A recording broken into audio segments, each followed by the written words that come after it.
तर नमस्कार मित्रांनो, मी आहे शेखर. मी राहतो अंबेजोगाईमध्ये. तर नवीन ब्लॉगमध्ये आपलं स्वागत आहे. तर चला, आपल्या शोरूम उघडायला शोरूमवर जाताना आपल्याला तुम्हाला तर माहितीच आहे, आपल्याला Z+ सुरक्षा असते शोरूमपर्यंत. शोरूम उघडायला निघालो होतो तेव्हा मित्रांनो, मग देवीचं पाया पडून घ्यावं लागतं. तर घ्या तुम्ही पण दर्शन. चला म्हणलं, बाहेर आलो देवीच्या मंदिराच्या. नवरा दिसली. देवा म्हणलं, आपलं कधी आहे. चला म्हणलं, बाहेर आलो. नंतर आपलं शोरूमपाशी तुम्हाला तर माहिती आहे, आपला कार्यकर्ता असते एक. त्या कार्यकर्त्याला थोडं बाजूला सरकिलं. म्हणलं दुकान उघडू दे. मस्त पटपट दुकान उघडून घेतलं मित्रांनो. दुकान उघडल्यानंतर मध्ये कचरा होता, ते कचराही काढून घेतला.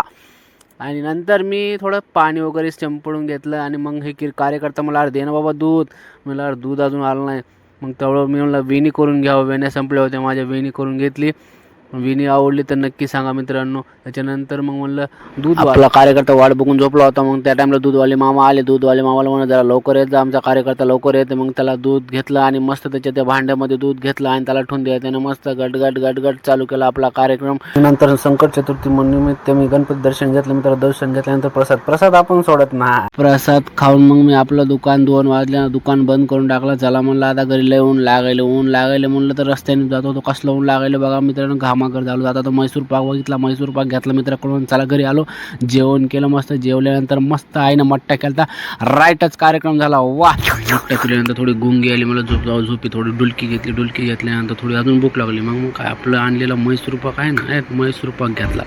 राईट होता मस्त. खाल्ला, गप छान वाटलं.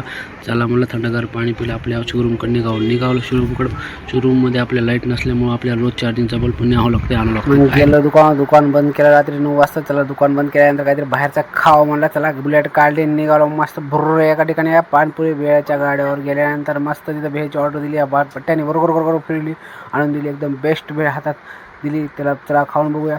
एक घास घेतला. राईट आहे भेळ, एकदम बेस्ट भेळ. खाऊन झाल्यावर पेट्रोल टाका म्हणलं. पेट्रोल टाकायला गेलं, तो पण पेट्रोलच बंद होतं. आता मला जवळ पेट्रोल आहे तोपर्यंत चलो, त्यानंतर पण पुढं व्हायचं होईल. पुन्हा गेलो, दूध पॅकेट घ्यायला, दूध घेतलं आणि मग निघालो घरी. तर मित्रांनो, माझे व्हिडिओ आवडत असेल तर नक्की लाईक, सबस्क्राईब आणि फॉलो नक्की करा. मिळूया पुढच्या व्हिडिओ. धन्यवाद.